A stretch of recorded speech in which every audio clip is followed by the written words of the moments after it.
শুভ সকাল বন্ধুরা। দেখো আজকে কিন্তু রেডি হয়ে বেরিয়ে পড়েছি সবাই মিলে। যাব কিন্তু বাঁকুড়ায়।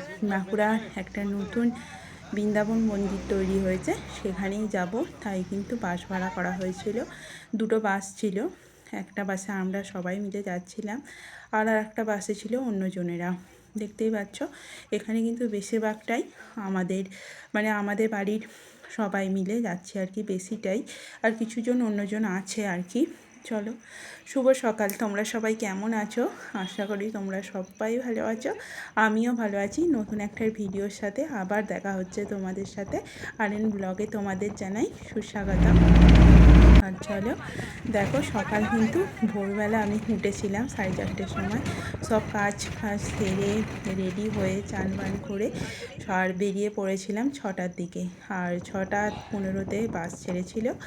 আর দেখো সবাই মিলে কিন্তু যাচ্ছিলাম, খুব সুন্দর দৃশ্যগুলো দেখা যাচ্ছিল জানলার ধারে। দেখতেই পাচ্ছ, মনটা কিন্তু পুরো একদম ভরে গেছিলো। আজ কিন্তু ভাগ্যটা সত্যিই ভালো, একদম দুটো মন্দির পরপর আমাদের দর্শন হয়ে গেল। এরকম দিন আর পাওয়া যায় না বলো, মনের মতো। এত সুন্দর ভোরবেলা চান টান করে বেরিয়ে পড়েছি আর দুটো মন্দির দেখার উদ্দেশ্যে। প্রথমে যাব বাঁকুড়ায়, বৃন্দাবন মন্দিরে যাব। তার জন্য দেখো কত সুন্দরভাবে আমরা সব রেডি হয়ে বেরিয়েছি। আর এদিকে দেখো নদীর ধারে কিন্তু একটা কত সুন্দর খাল ছিল, খাল না নদী জানি না আর কি, ব্রিজের নিচে ছিল। আর আজ আমি যেহেতু রবিবার যাচ্ছিলাম, আর রাস্তাঘাটে কিন্তু প্রচণ্ডই ভিড় ছিল, দেখতেই পাচ্ছ। আর যাওয়ার পথে অনেক ছোট ছোট মন্দির কিন্তু আমার চোখে পড়েছে। আর এই সাইডটা কী বলো তো, বেশিরভাগই শালবনে ভর্তি ছিল। যত দূর যাচ্ছি খালি শালবনই দেখতে পাচ্ছ সবাই মিলে। আর বাসে যেতে যেতে তো হাল বেহালই হয়ে গেছে। দেখো আমার চুলের কি অবস্থা, কিন্তু অন্য কিছুর দিক দিয়ে কষ্ট হচ্ছিল না, চুলগুলো এলোমেলো হয়ে যাচ্ছিল প্রচণ্ড হাওয়াতে। আর দেখো শালবন কিন্তু ফোরাচ্ছেই না, যাচ্ছি তো যাচ্ছি, শালবনের পর দিয়েই যাচ্ছি। আর যেহেতু বাঁকুড়া জেলায় ঢুকে পড়েছি, দেখো কত লাল লাল মাটির ডিপে করা রয়েছে, দেখতেই পাচ্ছ সব কিন্তু লাল লাল। যেহেতু বাঁকুড়ায় রাঙামাটির দেশ, তাই কিন্তু বেশিটাই লাল লাল দেখতে পাচ্ছি মাটির রঙগুলো। আর দেখো যেহেতু বৃষ্টি হয়েছিল এখানে, কিন্তু তার আগের দিনে বৃষ্টি হয়েছিল, দেখতেই পাচ্ছ একটা গরুর গাড়ি গেল রাস্তা দিয়ে। আর দেখো আমি তো চুল ঠিক করতেই ব্যস্ত হয়ে পড়েছি। আর যেহেতু এখানে কাল রাতে কিন্তু অনেকটাই বৃষ্টি হয়েছিল, এখানে গাছ ভেঙে কিন্তু রাস্তার ধারে অনেক পড়েছিল আর কি। যাওয়ার পথে দেখা যাচ্ছিলো। চলো মন্দিরে তো চলে এসেছি, বাইরে থেকে তোমাদের একটু দর্শন করিয়ে দিই। দেখো মন্দিরটা কিন্তু এত সুন্দর ছিল যে বলার কথা ছিল না, খুব সুন্দর ছিল। আর ছোটোখাটো দোকান পাশারিও বসেছিল সাইডগুলোতে। দেখো ছোট ছোট অনেক মন্দির ছিল, আর একটা মন্দির বিশাল আকারে ছিল, দেখতেই পাচ্ছ। সবাই মিলে বেরিয়েছি, মা সরিও আর যে আমার মেয়ে বাপি, দেখতেই পাচ্ছ সবাই মিলে যাচ্ছে। আর আমার তোমাদের দাদা ভাইও আছে, পিছনে আছে, আমি আগে আগে যাচ্ছিলাম। দেখো এখানে কিন্তু টিকিট কাটা হচ্ছে, প্রসাদ পাওয়ার জন্য টিকিট কেটে নিতে হচ্ছে। মন্দিরে ঢোকার আগে টিকিট সংগ্রহ করে নিতে হবে। দেখতেই পাচ্ছ ছোট ছোট কত রকমের দোকান বসেছে, সব খেলনারই দোকান, আর কিছু নয়। বাচ্চাদের জন্য খেলনার দোকান, এখানে আইসক্রিমের স্টল, স্টল বলতে দোকান আর কি, বসেছে ছোট ছোট। দেখো মন্দিরে ঢোকার পথে কিন্তু এইখানটা অনেকটা ফাঁকা ছিল রাস্তার দুধারে। আজকে সত্যি দিনটা প্রচুরই ভালো ছিল। আর দেখো আজকে সিঁড়িটা প্রচণ্ড গরম হয়ে গেছিলো, তাই কিন্তু থলে দিয়ে ওখানটা ভিজিয়ে রাখা হয়েছিল, যাতে দর্শনার্থীরা উঠলে কষ্ট না হয়। মন্দির এখন বন্ধ ছিল, আর দর্শনার্থী কিন্তু অনেকেই এসেছিলো। দেখো মন্দিরটা এত সুন্দরভাবে সাজানো যে চোখটা ফেরানোই যাচ্ছিল না, এত সুন্দর। দেখো এটা কিন্তু নাট মন্দির মনে হচ্ছে, মূর্তির সোজাসুজি যে মন্দিরটা পড়ছে এটাকেই নাট মন্দির মনে হচ্ছে। আর এটা মেন মন্দিরটার ভিতরটা দেখো কত সুন্দরভাবে সাজানো রয়েছে, একেবারে বৃন্দাবনের আদলেই তৈরি করা হয়েছে। আমি যেহেতু বৃন্দাবন মন্দির যাইনি, এখানেই গেলাম আর কি, এখানেই এটাই দেখেই মনের স্বাদটা মিটিয়ে নিলাম। বুঝতেই পারছো অত দূর যাওয়া সম্ভব নয়, তাই এই মন্দিরকে দেখেই আমার কিন্তু মনের স্বাদ অনেকটা মিটেছিল। আর আমার জায়েরা দেখো একা কিন্তু ফটোশ্যুট করতেই ব্যস্ত, আর আমিও করেছিলাম তার মধ্যে। তোমাদের সাথে একটু শেয়ার করে দিই মন্দিরের পিছন সামনে কিরাম কি আছে। দেখো এখানে কিন্তু দুটো গৌর নিতাই দাঁড় করানো রয়েছে, দেখতেই পাচ্ছ। আর ছোট ছোট কারুকার্যতে এত সুন্দর ভরা যে মানে তুলনাই করা যায় না। এত সুন্দর মন্দিরটা ভরাট করেছে কাচে, এত সুন্দর সূক্ষ্ম সূক্ষ্ম কাজ, হাতের নিপুণ কাজে পুরো ভরাট করেছে মন্দিরটা, যে চোখ সরানোই যাচ্ছে না। তোমাদের কেমন লাগলো একটু কমেন্টে জানিও। আমার তো গিয়ে খুবই ভালো লেগেছে, আর মনটাও যথেষ্ট পরিমাণে ভরে গেছে। মানে ভোর থেকে উঠে যে এতটা জার্নি করে 5 ঘন্টা 6 ঘন্টার জার্নি করে এসেছি, এটা কিন্তু একদম মন ভরে গেছে। আমরা কিন্তু এখানে এসেছি 11:30 পৌনে 12টার মধ্যে, আর বেরিয়েছিলাম 6টা 15-য়। আর এদিকে দেখো এখানে কালী ঠাকুরের মূর্তি রয়েছে, শিব ঠাকুরের মূর্তি রয়েছে, আর একটা মন্দিরে মানে এক সাইডেই রাখা রয়েছে। এটা কিন্তু মেন মন্দিরটা হচ্ছে রাধা কৃষ্ণের মন্দির। দেখো সবাই কিন্তু বসে রয়েছে, দেখতেই পাচ্ছ। আর মন্দিরের সামনেটা এত সুন্দর লাগছে যে বারবারই বলতে হচ্ছে যে মন্দিরে গিয়ে মনটা আমার সত্যিই ভরে গেছে। আর আজকের দিনটা এতটা ভালো যে একসাথে দুটো মন্দির দর্শন করতে পারবো, এটা কোনো দিনই ভাবিনি। জীবনের এক একটা দিন একদম স্মরণীয় হয়ে থাকে, এই দিনটা কিন্তু আমার জীবনে স্মরণীয়। আর এতটাই মনটা ভরে গেছিলো যে কি বলি। ছোট ছোট সূক্ষ্ম সূক্ষ্ম কাজে মন্দিরটা এত সুন্দরভাবে সাজানো যে বলার কথা নয়। দেখো ওপরের নকশাটাও খুব সুন্দরভাবে তৈরি করেছে, দেখতেই পাচ্ছ।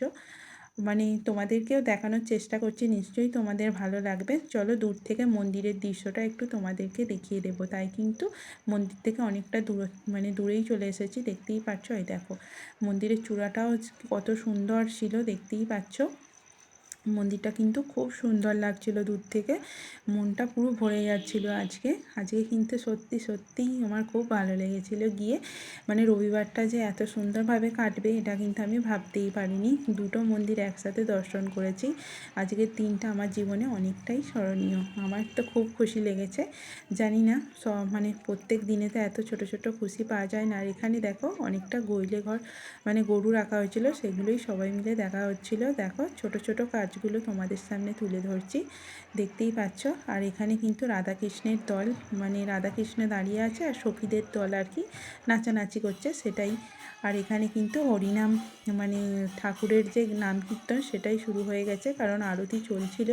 আমি প্রচণ্ড ভিড়ের মধ্যে আমি ওই পাশ দিয়ে করতে পারছিলাম না ক্যামেরা, তাই দু সাইড দিয়েই চেষ্টা করেছি তোলার জন্য। আর দূর থেকেও দেখো মানে তুলে ধরেছি যে কত দর্শনার্থী আরতি শুনছিল।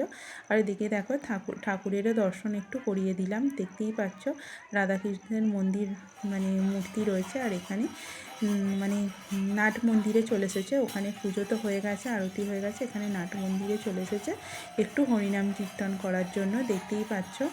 মানে এত দিনটা ভালো কেটেছে যে কি বলবো, সারাদিন এরকম হরিনাম শুনতে পেয়েছি আর কি। ঠাকুরের এরমভাবে মন ভরে ঠাকুরের দর্শন পেয়েছি, মনটা তো প্রচুর প্রচুর পরিমাণে ভরে গেছে। আর এদিকে দেখো চলে এসেছিলাম কিন্তু ভোগ প্রসাদের লাইনের মানে দাঁড়ানোর যে লাইনটা ছিল সেখানে প্রচণ্ড পরিমাণে লাইন ছিল, যে একসাথে দেখো আমার জায়েরা সবাই মিলে গল্প করছিলাম লাইনে দাঁড়িয়ে। চলো একদম ভিতরে ঢুকে পড়েছি, প্রসাদের দেওয়ার যে জায়গাটা রয়েছে সেখানে কিন্তু অনেক রকমের মানে ঠাকুরেরই নাম করছিল, আর সবাই মিলে হাত তুলে আমরাও ঠাকুরের নাম করছিলাম। দেখতেই পাচ্ছ খুব সুন্দরভাবে মানে সাজানো রয়েছে প্রসাদের টেবিলটা, চৌকো করে মানে সবাই মিলে বসা যাবে, চেয়ার টেবিলের মতোই করা রয়েছে, দেখতেই পাচ্ছ। চলো বসে পড়েছি কিন্তু একবারে প্রসাদ গ্রহণ করার জন্য। দেখো এত সুন্দর অবস্থা যে পরিষ্কার পরিচ্ছন্নভাবে দিচ্ছিল। দেখো এদিকে কিন্তু প্রসাদও পড়ে যাচ্ছে যে যার প্লেটে, মানে শালপাতার প্লেটের ব্যবস্থা করা হয়েছিল এখানে কিন্তু। আর দেখো সবাই মিলে মানে প্রসাদ খাচ্ছি, একটা মানে এত মনটা শান্তি হচ্ছে যে বলার কথা নয়। মাঝে মাঝে এরকম মন শান্তিরও প্রয়োজন আছে, তাই না? সংসারের কাজ তো সবসময়ই করছি। আর এদিকে সব কিছু দেখো এদিকে কিন্তু আমাদের মন্দির দর্শন হয়ে গেল। এবার কিন্তু আমরা বাড়ির দিকে রওনা দিয়েছি। আর যাওয়ার পথে কিন্তু আর একটা মন্দিরও ঘোরার কথা আছে, সন্ধেবেলা হয়ে যাবে, কারণ অনেকটা রাস্তা আর কি পার করতে করতে যেতে হবে। প্রায় মানে 5 ঘন্টা 4 ঘন্টা আর কি, 4-5 ঘন্টার রাস্তা ছিল। চলো যেতে যেতে প্রায় সন্ধে হয়ে গেছে। চলো আর একটা মন্দির, এটা কিন্তু বনমালীপুরে ছিল। মানে এটা আমাদের কাছাকাছি এলাকার মধ্যেই পড়ে। দেখো কত সুন্দর মন্দিরটা লাগছে, এত সুন্দর মন্দিরটা লাগছে যে কি বলি আর কি। মানে দুটো মন্দির দর্শন করেছি, পুরো মন ভরে গেছে, বারবার বলছি, কারণ ভালো লেগেছে মন থেকে তাই বারবার বলছি। আর আমার চুলের অবস্থা দেখতেই পাচ্ছ, মুখ চোখে সারাদিন জার্নি করার পরে আর কি পরিস্থিতি হতে পারে, তাই না? আর এদিকে দেখো মন্দিরটা এত সুন্দর কালারিং করে লাইট দিয়ে সাজিয়েছে যে মানে চোখ মানে ফেরানোই যাচ্ছিল না। এটা এই মন্দিরে আমি সকালের দিকে এসেছিলাম, কিন্তু এত লাইটিং দেখতে পাইনি, কারণ সকালবেলা তো লাইট জ্বালে না। আর সন্ধ্যের দিকে এসে দেখো এত মনটা ভরে গেছে যে বলারই কথা নয়। চারিদিকে কত সুন্দর লাইটিং করা, কালার কালার, মানে কি বলি আর কি। তোমাদেরকেও দেখাই চলো চারিদিকটা কত সুন্দর লাগছে। তোমাদেরও মনে হয় ভালো লাগবে, আমার সাথে সাথে তোমরাও তো দেখছো, তাই না? তোমরা যেহেতু আমার পরিবারের একটা অংশ, তোমাদেরকে তো দেখাতেই হবে। আর অনেক দিন আমার ভিডিও দেয়া হয়নি, কারণ 4-5 দিন হয়তো দেয়া হয়নি, শরীরটা ভালো ছিল না তাই দিতে পারিনি। আর এখানে বেড়াতে চলে এসেছি, তারপরেই কিন্তু এই ভিডিওটা তো আর মিস করব না বলো, তোমাদের সাথে তো শেয়ার করতেই হবে, যেহেতু তোমরা আমার পরিবারের লোক, তাই না? যেহেতু হয়ে গেছো, চলো আমি কিন্তু চলে এলাম মেন মন্দিরের ভিতর দিকে। দেখো প্রবেশ করছি মেন মন্দিরের প্রবেশ। এখানে কিন্তু ব্রহ্মা ঠাকুরের মন্দির আর কি, এটা ব্রহ্মা বিষ্ণু মহেশ্বর যেটা বলে, এখানেও আছে, নিচের তলায় মহেশ্বর আছে, উপরে ব্রহ্মা আছে। দেখো এখানে কিন্তু একটা সুন্দর ষাঁড়ের মূর্তি দেখতেই পাচ্ছ, কত সুন্দরভাবে সাজানো রয়েছে। আর দেখো আলোর মানে চিকিমিকিতেই মানে চোখের আর কি, মানে মন ভরে যাচ্ছে, চোখ মন দুটোই ভরে যাচ্ছে। চারিদিকে এত লাইটিং, এত সুন্দর লাগছে মন্দিরটা, যেন মনে হয় সারাদিনই থেকে যায়। চলো যাওয়ার পথে দেখো এখানে কিন্তু একটা কচ্ছপ রাখা হয়েছে, এটা নাকি বিষ্ণুর অবতার আর কি, বিষ্ণু রূপেই রাখা হয়েছে, খুবই ভালো লাগছে। আর এখানে একটা কিছু কুণ্ড ছিল, এটা জানি না কিসের জন্য রাখা, হয়তো হোম হয়। চলো মন্দিরটা দেখতেই পাচ্ছ, ওখানে কিন্তু ব্রহ্মা ঠাকুরের মূর্তি রাখা রয়েছে, এত সুন্দর লাগছে। সবাই মিলে মানে একটু সারাদিন যে সবাই মিলে ঘুরেছি, মজা করেছি, এটাই অনেক, তাই না, জীবনে। চলো দেখো ঠাকুরের দর্শনটাও তোমাদেরকে একটু করে দিই। দেখতেই পাচ্ছ কত সুন্দর লাগছে, ঠাকুর মানে সাজানো রয়েছে, কত সুন্দরভাবে পরিপাটি করে গুছিয়ে ঠাকুরকে রাখা হয়েছে আর কি। চলো আমরা মন্দির থেকে এবার কিন্তু বেরিয়ে যাব, কারণ দর্শন হয়ে গেছে। আর ওদিকে কিন্তু বাস ছাড়ার জন্য সবাই ডাকাডাকি করছে, কারণ অনেকটা রাত্রি হয়ে যাচ্ছে, বাড়ি ফিরতে হবে। আর মন্দিরে দেখো পুজো দিয়ে টিকাও লাগিয়ে নিয়েছে, দেখতে পাচ্ছ। চলো মন্দির থেকে এবার বেরিয়ে পড়বো। এক সাইডে কত রকমের আলো দেখো। চলো আজকের ভিডিওটা কেমন লাগলো কমেন্টে জানিও, যদি ভালো লেগে থাকে তাহলে সাবস্ক্রাইব করে পাশে থেকো। চলো টাটা।